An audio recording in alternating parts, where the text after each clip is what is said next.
Perfeitamente. Bom, então, pessoal, vamos adiantando aqui, vamos avançando um pouco a nossa pauta aqui hoje, né? Temos muito assunto para comentar. Eu queria que o senhor Sepúlveda comentasse aqui para a gente o seguinte, né? Grupo de 152 bispos da Igreja Católica assina carta crítica ao governo. 152 bispos, senhor Sepúlveda. Eu acho que particularmente nós dois aqui como católicos, né? Eu não sei não sei qual que é a religião do Paulo, na verdade, mas nós dois aqui como católicos dói um pouco, né? Ver isso acontecendo. Se você puder, comenta com a gente, por favor. Ítalo, eu acho que essa notícia, ela saiu em vários órgãos, eu vou na Correio Brasiliense, enfim, saiu, a Mônica Bergamo espalhou isso. Ela tem vários aspectos.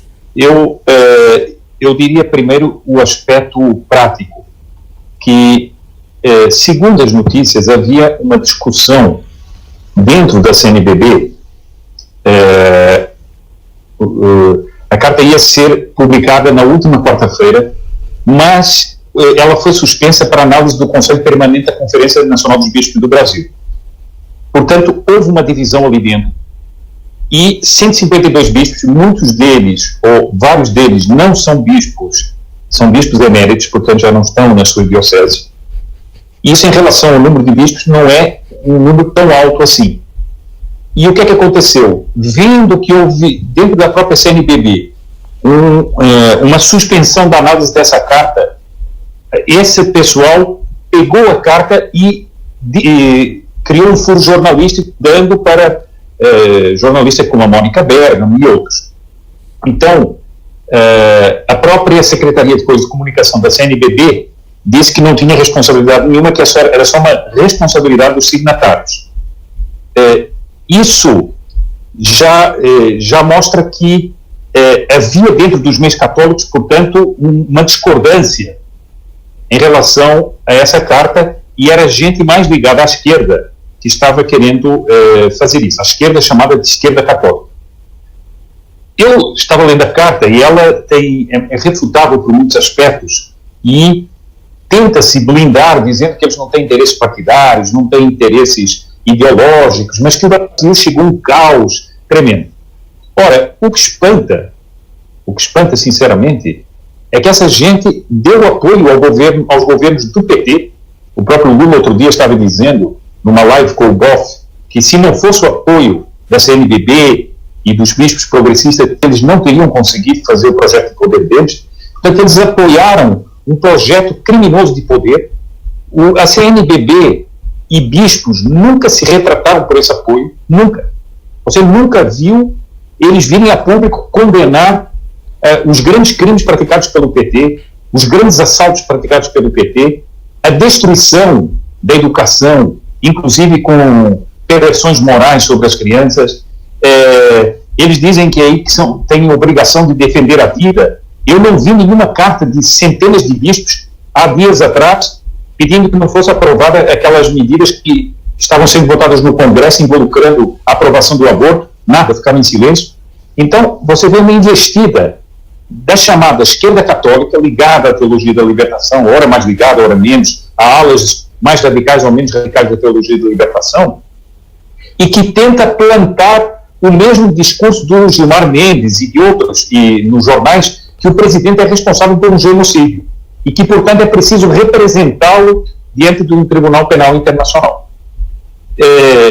Isso, para mim, é altamente revelador de um dos atores que está nos bastidores há muito tempo e que, de todas as maneiras, vai se mexendo para tentar alterar a realidade dessa emergência do conservadorismo no Brasil, que é exatamente a esquerda católica.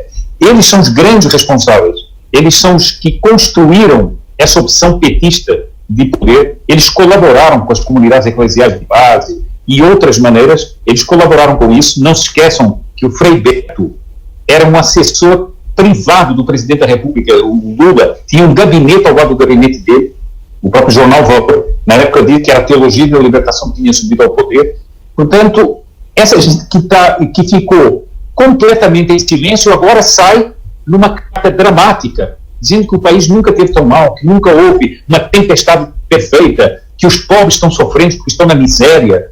Onde é que está essa gente para reclamar, por exemplo, da destruição da economia que fez o PT. Nada. Isso me parece, ao mesmo tempo, me parece o seguinte: um ato de desespero da esquerda, em que eles decidiram jogar uma cartada alta, que é a cartada religiosa, essa cartada com que eles têm enganado tanta gente. Mas, ao mesmo tempo, essa briga que houve dentro da própria CNBB em relação a essa carta, a meu ver, demonstra que há muito tempo não existe mais uma unanimidade dentro dos meios católicos em torno do progressismo. O progressismo católico foi se desgastando diante do público.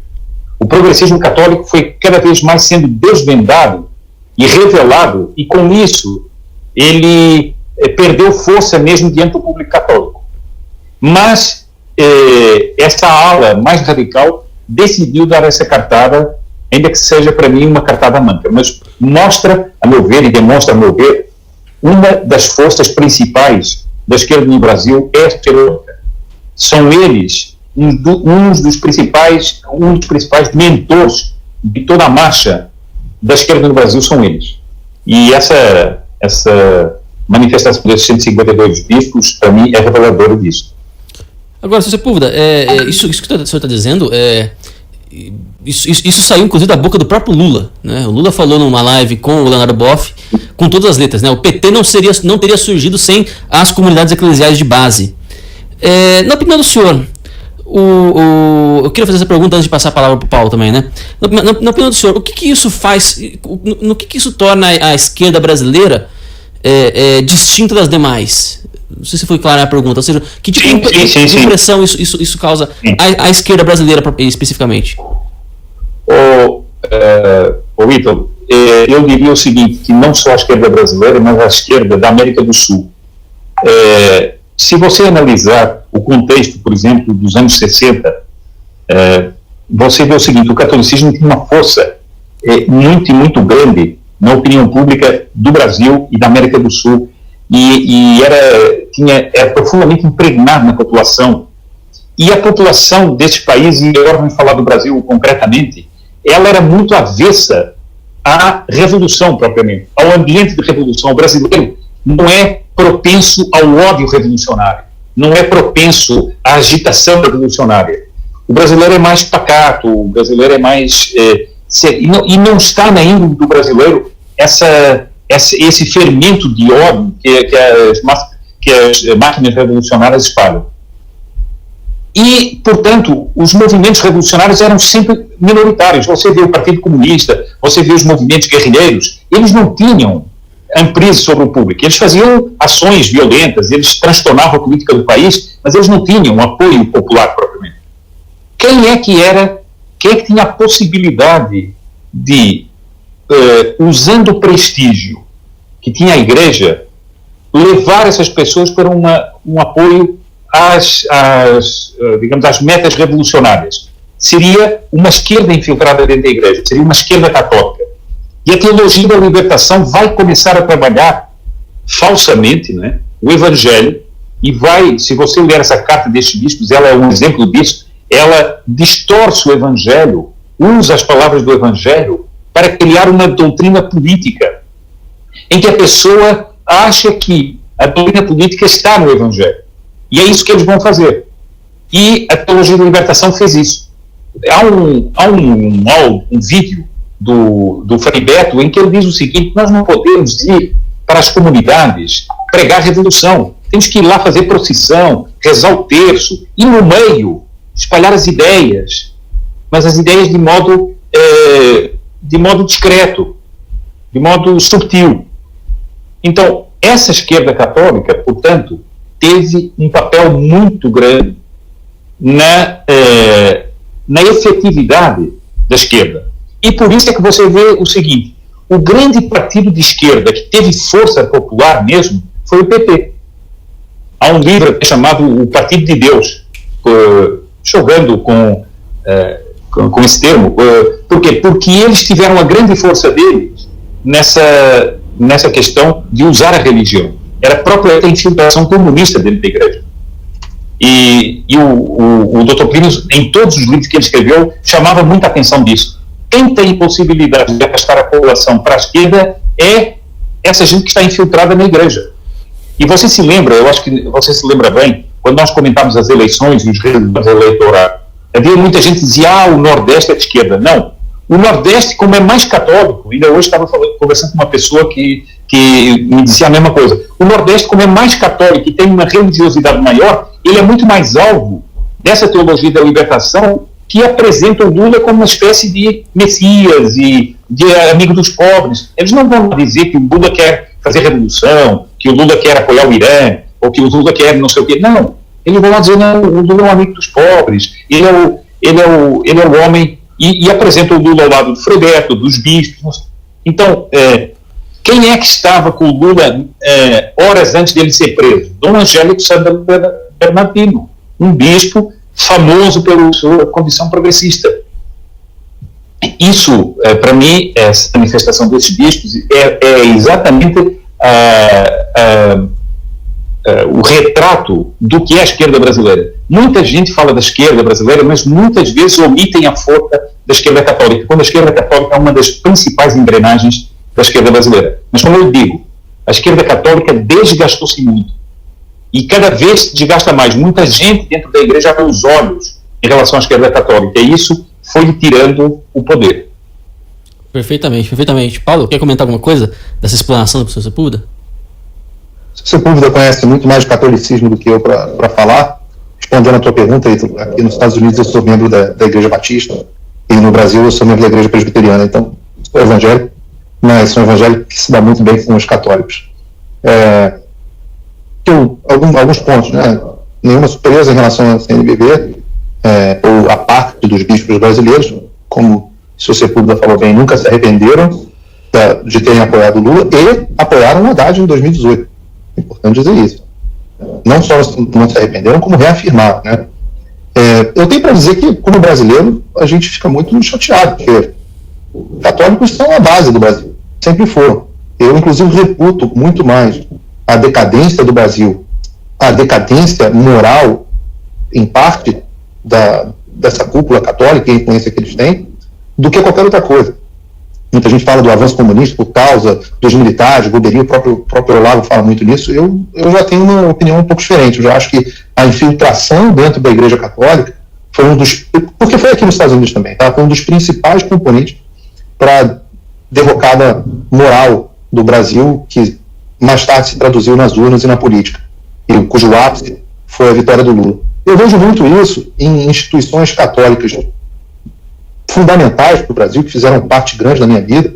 Eu não estudei no Colégio Santo Agostinho, no Rio de Janeiro, mas eu tenho grandes amigos que estudaram. Cheguei a cogitar entrar no Colégio Santo Agostinho, mas acabei seguindo um outro caminho. Sempre foi uma grande escola. Hoje eu vejo, virou um centro de doutrinação da esquerda no Rio de Janeiro. É impressionante. Eu vejo o relato hoje, né, na posição de pai, vejo o relato de colegas pais transtornados com o que aconteceu. Mais perto de casa, eu estudei na PUC do Rio de Janeiro, passei um bom tempo lá, primeiro no jornalismo, depois na economia, foi minha casa, e a PUC hoje não é diferente. Já sentia sinais naquela época de uma infestação, não é o termo correto, uma infestação da esquerda naquela época, e hoje a PUC não é diferente de uma faculdade federal. São instituições católicas, Pontifícia Universidade Católica, né, Colégio Santo Agostinho, são instituições católicas que hoje contribuem para a degradação moral do brasileiro. A ponto de a referência para a educação ser a Mackenzie e não as PUCs. Então, eu fico muito desapontado com isso. Agora, fazendo um comparativo, aqui nos Estados Unidos, os católicos se cansaram um pouco da esquerda, se cansaram um pouco do Partido Democrata, e você pegar ali a época do Kennedy e do Lyndon Johnson, 80% dos católicos votavam democrata. No início do século XX também o número é esmagador. E hoje é meio a meio. Parece que na última eleição, os católicos ainda, eu nunca vou conseguir entender isso, mas a diferença diminuiu. Os católicos votaram algo como 47, 45 em favor da Hillary Clinton. Mas a coisa ficou um pouco mais dividida. Eu não sei como é que um católico pode votar numa pessoa abortista. Me escapa a capacidade de compreensão. Mas, enfim, são essas as considerações que eu tenho para fazer. De fato, não. Como um católico consegue... Porque veja você, né? O Hilaire Belloc dizia que as heresias subsistem pelas verdades que guardam, né? Eu consigo até imaginar por que um católico consegue se deixar seduzir pelo discurso de caridade, de preocupação com o pobre, né? Tudo isso digamos, até compreensível, né? Que um católico, um cristão de modo geral, na verdade, né? Possa aderir, possa se deixar seduzir, né? Achando que isso aí, na verdade, é só uma aplicação mais radical de uma obrigação que é própria do cristão, que é o da caridade, que é o do cuidado com o despossuído, etc., né? Agora, como é que um católico, né? Um cristão de modo geral, né? Mas um católico em específico, porque o católico há a condenação de excomunhão para quem apoia o aborto, né? Como é que um católico consegue conciliar na própria consciência, né, o catolicismo e o apoio a uma pessoa abertamente abortista? Isso me escapa completamente. Eu não consigo imaginar como é que uma pessoa consegue fazer essa conciliação. Você consegue imaginar como é que isso pode se dar na psique de um ser humano? Bom, a primeira coisa é que esses eclesiásticos vão dizer o seguinte: olha, isso é verdade, mas não se preocupe muito, que não é bem assim. Eles vão dar uma explicação, pois isso não é coisa tão imediata. O imediato é que nós temos que barrar essas pessoas que oprimem os pobres. Toda a doutrina é em nome dos pobres, em nome da... Tanto é que você vê o seguinte: você vê muitas ações contundentes da CNBB contra o aborto no Brasil? Não vê. Você vê alguns sacerdotes como... Me permita, aqui nos Estados Unidos a situação do aborto é muito mais séria, porque são 650 mil bebês assassinados todos os anos. Eu diria o seguinte: a situação do aborto nos Estados Unidos é o tema mais importante da política mundial. Não existe nada tão abjeto no mundo quanto você matar 650 mil bebês todos os anos. Não existe nada, não terá nenhum outro assunto que interessa. Nenhum, juro, colocando as coisas nas suas devidas proporções, nenhum outro assunto interessa. Não interessa liberdade de expressão, não interessa porte de arma, não interessa distribuição de renda, não interessa economia. Não tem nenhum outro assunto mais importante do que, meu Deus do céu, tem 650 mil bebês sendo assassinados todos os anos com autorização do Estado. É diferente da situação no Brasil, onde, claro, tem muito aborto no Brasil, os abortos, mas não é uma política de Estado. Aqui, com o dinheiro do Planned Parenthood, com dinheiro público, o Planned Parenthood, que é uma ONG que ajuda as mães a fazerem aborto, o aborto é financiado com dinheiro do pagador de imposto. Então o sujeito que vota na Hillary Clinton, ou no Joe Biden, ou no Barack Obama, ele está financiando o assassinato e o extermínio de 150 mil bebês. Não tem nenhum outro, de novo, nenhum outro assunto mais importante que esse. Me escapa, e nesse ponto, de novo, eu sou evangélico, mas os grandes influências católicas na minha vida, aí no Brasil, Padre Paulo Ricardo sempre foi influência grande para mim, sempre acompanhei. A minha mulher, que era uma evangélica um pouco mais dogmática, digamos assim, eu sou bem pouco dogmático, a minha mulher, que era mais dogmática, começou a assistir o Padre Paulo Ricardo, começou a gostar. O meu evangelista aqui, talvez predileto, é o Bishop Barron, Robert Barron, aqui nos Estados Unidos. Eu assisto tudo dele, canso de compartilhar as coisas. Isso não é um tema religioso, mas pelo menos aqui o voto evangélico é coisa de 80% no candidato republicano. Bom, não interessa nenhum dos outros tempos. Não interessa o que ele... Se o republicano virar e falar assim: olha, eu vou que os pobres morram todos de fome, que, sei lá, qualquer coisa que eu não gosto, eu vou abolir as armas, mas eu vou proibir o aborto, eu vou acabar com o aborto. Ele tem meu voto, porque não tem nenhum tema mais importante que esse. Eu não sei se vocês discordam ou concordam, desculpa ter te interrompido, só para dar esse dado dos 650 mil por ano.